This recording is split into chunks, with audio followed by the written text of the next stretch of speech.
En 5 années, le ministère de la Justice et des Droits de l'Homme a engagé une refondation ambitieuse de l'appareil judiciaire malien. De nouvelles institutions spécialisées ont été créées pour lutter contre la corruption, le terrorisme, la cybercriminalité et les atteintes aux droits humains. Retour sur les réalisations majeures du ministère de la Justice et des Droits de l'Homme dès le début de ce journal avec Garibou Pérou. Sport, football, les Aigles sont en regroupement au Maroc en vue de leur rencontre de la 7e journée des éliminatoires du Mondial 2026 contre les Comores. Ce match délocalisé au Maroc, plus précisément à Berkane sur demande du Mali, se joue demain. La situation du rassemblement des Aigles avant la rencontre avec nos envoyés spéciaux dans ce journal-là. Voilà pour les titres. Mesdames et messieurs, bonjour et bienvenue aux informations. En 5 années, le ministère de la Justice et des Droits de l'Homme a donc engagé une refondation profonde de l'appareil judiciaire malien. De nouvelles institutions spécialisées ont été créées pour lutter contre la corruption, le terrorisme, la cybercriminalité et les atteintes aux droits humains. Des textes fondamentaux ont également été adoptés pour renforcer l'indépendance de la magistrature et moderniser le droit pénal. Un effort sans précédent a été consenti dans le recrutement, la formation et la professionnalisation des acteurs de justice. Le ministère a également porté la voix du Mali sur les grandes tribunes internationales tout en rapprochant la justice des justiciables. Cette dynamique de réforme s'inscrit dans une vision durable de justice plus équitable, plus accessible et plus respectée. Retour sur les réalisations majeures du ministère de la Justice et des Droits de l'Homme avec Garibou Pérou. Sous l'impulsion éclairée du général d'armée Assimi Goïta, président de la transition, le secteur de la justice a connu une mutation profonde. À la croisée des chemins entre rigueur, modernité et souveraineté, l'appareil judiciaire malien se redessine avec force et détermination. Sur le plan institutionnel et organisationnel, la création du pôle national économique et financier de lutte contre la corruption a permis pour la première fois le reversement record de plus de 400 milliards de francs CFA issus de la délinquance économique. S'y ajoute le pôle national de lutte contre la cybercriminalité, le parquet spécialisé en matière de terrorisme ou encore l'agence de recouvrement et de gestion des avoirs saisis ou confisqués. Des institutions conçues pour répondre aux défis modernes de la justice. La Cour administrative d'appel de Bamako incarne désormais le double degré de juridiction en matière administrative, tandis que la Direction nationale des droits de l'homme, première du genre depuis l'indépendance, veille à la promotion et à la protection des libertés fondamentales. Sur le plan normatif, le chantier a été ambitieux. Le code pénal et le code de procédure pénale ont été promulgués. Ces textes introduisent des avancées majeures, la suppression de l'immunité des élus, l'imprescriptibilité des crimes économiques, la création de chambres criminelles ou encore l'introduction de nouvelles infractions telles que l'esclavage par ascendance ou la traite des personnes. Les juridictions supérieures, Cour suprême, Cour constitutionnelle, Cour des comptes bénéficient à présent de lois organiques modernes renforçant leur indépendance et leur efficacité. Au cœur de cette réforme, la justice malienne s'est engagée dans la refonte de ses ressources humaines. Entre 2022 et 2025, ce sont 681 agents de justice qui auront été recrutés, dont 316 magistrats, un chiffre équivalent à tout le corps judiciaire recruté depuis l'indépendance. Des semaines thématiques telles que la semaine de la justice ou celles dédiées au symbole de l'État ont été instituées pour rapprocher l'appareil judiciaire des citoyens. Des conseils supérieurs ont été mis en place pour structurer les nouvelles professions. Des états généraux inédits ont réuni pour la première fois avocats, notaires, huissiers et experts judiciaires pour refonder les bases de ces métiers essentiels. La modernisation des services judiciaires ne se limite pas aux structures. 2 lignes gratuites ont été créées, Binkani Kunafoni pour signaler les abus et Hake Kunafoni pour informer les citoyens. Des bureaux d'assistance juridique et des vestibules de droit ont vu le jour, offrant aux justiciables un accès plus transparent et équitable à la justice. Le contrôle rigoureux de la chaîne pénale, la supervision des cabinets d'avocats, notaires et huissiers dans la lutte contre le blanchiment et le terrorisme marquent une volonté d'assainissement sans compromis. Sur le plan international, le Mali fait entendre sa voix. Le ministre de la Justice a porté la voix du pays à Genève, à La Haye et à Vienne, à Saint-Pétersbourg ou encore au Forum mondial de lutte contre le racisme à Barcelone. Autant d'occasions de rappeler les les engagements du Mali en matière de justice et de droits de l'homme. Le pays se dote également d'instruments modernes pour le suivi et l'évaluation de ses performances. Pour la première fois, un rapport d'activité du ministère, un rapport annuel de performance et un programme décennal de développement de la justice 2026-2035 ont été élaborés. Un logiciel de gestion des dossiers judiciaires a été lancé, amorçant la dématérialisation des procédures. L'informatisation du casier judiciaire est imminente. La création projetée d'une imprimerie judiciaire pour lutter contre l'anarchie et les désordres dans la fabrication et l'usage des symboles de l'État, ainsi que les premières politiques sectorielles en matière de genre et d'éducation surveillée depuis l'accession de notre pays à l'indépendance, témoignent d'un nouveau souffle donné à l'institution judiciaire. Le grand corps malade a retrouvé une santé de fer grâce au vaccin administré par le ministre de la Justice et des Droits de l'Homme, Mamoudou Kassogué, sous les hautes instructions du président de la transition, le général d'armée Assimi Goïta. Loin d'être symbolique, cette refondation de la justice malienne est une œuvre de fond portée par une vision, des moyens et une volonté politique affirmée. À travers ces réformes, le Mali réaffirme sa souveraineté, renforce la confiance de ses citoyens et s'inscrit dans la marche des nations modernes. Sur un tout autre sujet, l'opération d'immatriculation sera désormais généralisée.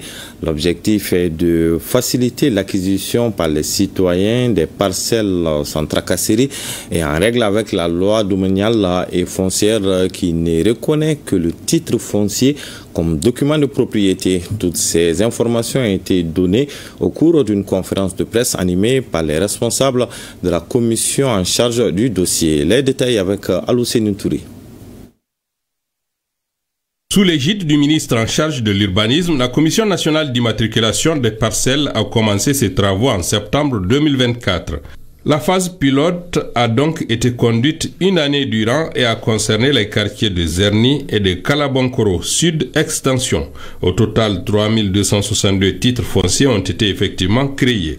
Aujourd'hui, l'heure est à l'élargissement de cette opération de création de titres à l'ensemble du pays. Aujourd'hui, nous sommes en mesure de vous dire qu'il y a des titres fonciers qui sont disponibles. Il y a des titres fonciers qui sont disponibles précisément dans le quartier de Kalabankora Sud Extension et le quartier de Zerni. Les titres fonciers fin prêt sont au nombre de 3262, dont 1217 pour Yirmadio Zerni, et 2045 titres fonciers pour Kalabankora. C'est l'occasion pour nous d'inviter les citoyens qui habitent dans ces deux quartiers, Kalabankora Extension Sud et Zerni, et qui ont leurs parcelles déjà titrées à travers cette opération systématique d'immatriculation de parcelles de terrain, qu'ils peuvent venir s'adresser au bureau des domaines et du cadastre du district de Bamako pour se faire délivrer les copies de leurs titres fonciers. Le prix du mètre carré varie en fonction de la vocation de la parcelle et de son emplacement géographique. Les parcelles situées en zone urbaine n'ont pas le même prix que celles rurales. Les honoraires dus aux géomètres experts chargés des travaux sont encaissés par le bureau des domaines. Les honoraires constitués des frais de borlage, de levée topographique, d'établissement d'extrait de plans de borlage, de constitution des dossiers techniques sont fixés à 50 000 francs par parcelle, situés sur un titre foncier, maire. Autrement, ils sont fixés à 75 000 francs par parcelle. Les frais de cession d'une parcelle de terrain sont constitués de prix de cession et de droits et taxes connexes. Le ministère de l'Urbanisme a signé une convention de collaboration avec les structures faîtières spécialisées dans le domaine. Il s'agit notamment de l'ordre des géomètres agréés. Les géomètres experts sont la cheville ouvrière. C'est nous qui faisons les travaux techniques sur le terrain et qui montons des documents pour les amener au niveau des domaines. C'est l'immatriculation systématique. L'ordre des géomètres experts du Mali félicite le ministère par rapport à ça et l'accompagne et continuera à l'accompagner. Certainement, ça va faire un ouf au niveau de la population par rapport aux tracasseries autour du foncier, de l'élaboration et de la création du titre foncier. Les lourdeurs administratives seront effacées et le prix du mètre carré a diminué et ça va permettre de sécuriser les quartiers, les villages, la ville et en tout la région. Cette occasion a été saisie par les responsables du département pour expliquer les tenants et aboutissants de cette opération afin de faciliter la collaboration avec les services techniques. Ceci demeure le seul gage de son succès. À Sikasso, à l'heure de la robotique et de l'intelligence artificielle, des élèves, des techniciens des services de l'État et des éléments du groupement mobile de sécurité viennent de boucler une série de formations dans le cadre du projet Maliba Drone. La cérémonie de remise d'attestation a eu lieu ce lundi, nous dit Mariam Touré sur les images de Daouda Konate. Pour cette deuxième séquence de formation aux nouvelles trouvailles de la technologie, à savoir la robotique, à travers l'utilisation des drones et l'intelligence artificielle, ils étaient plus de 80 apprenants âgés de 6 à 40 ans à faire immersion dans ce monde nouveau. Élèves, techniciens de la CMDT et éléments des forces de sécurité. Une initiative de l'entreprise Millennium Technologies dans le cadre du projet innovant Drone Maliba.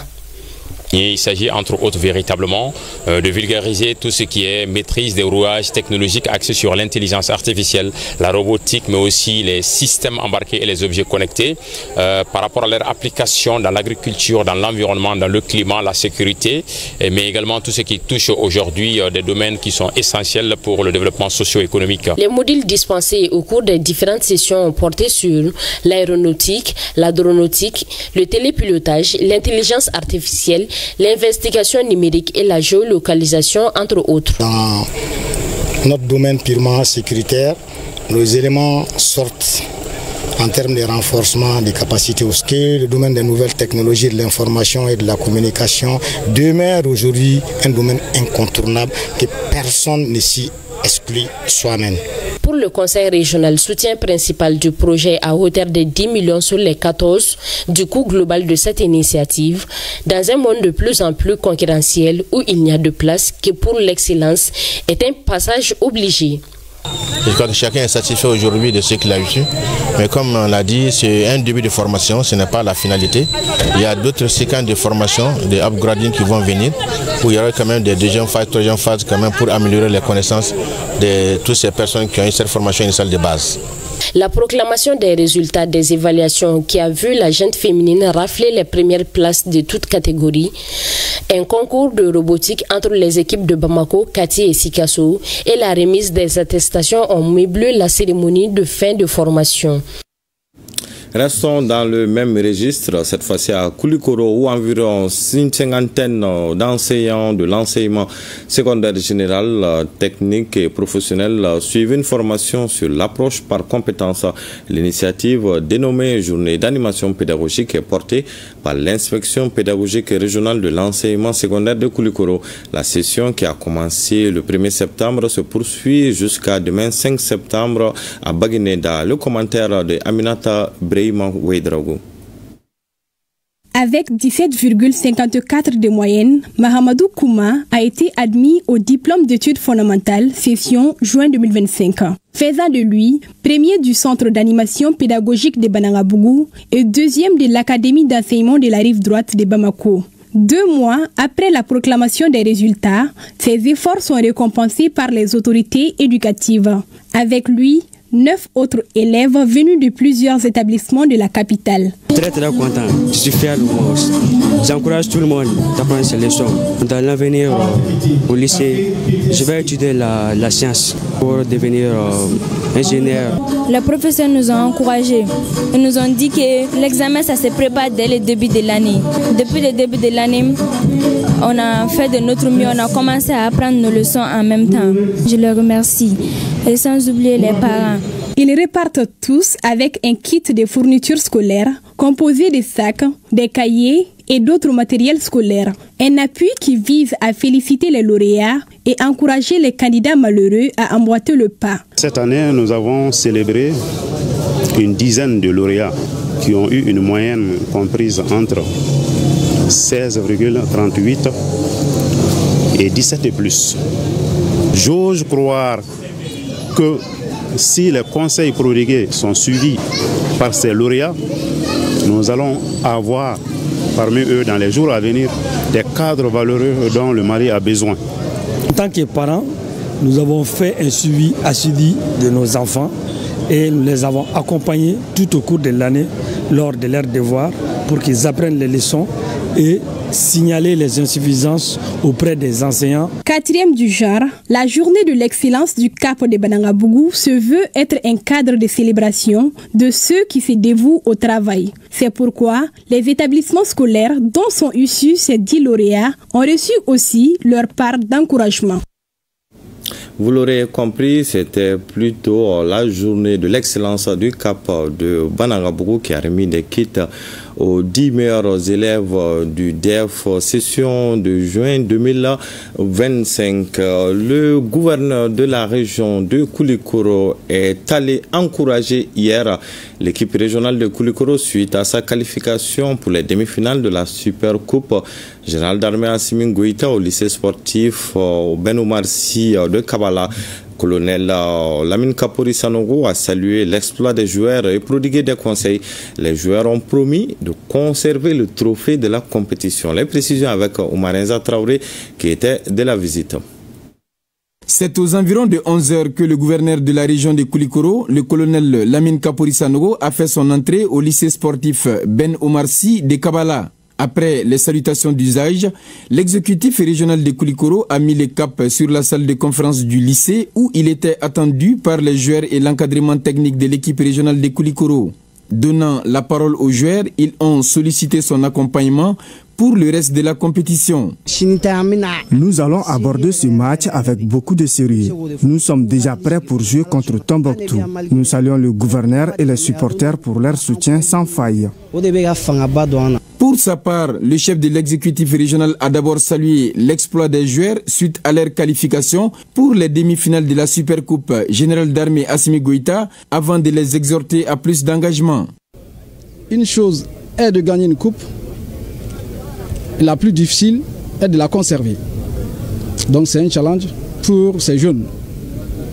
Donc j'ai prodigué des conseils à l'endroit du personnel d'encadrement technique qui a l'obligation aujourd'hui d'échafauder une stratégie redoutablement efficace pour qu'on puisse remporter cette coupe-là.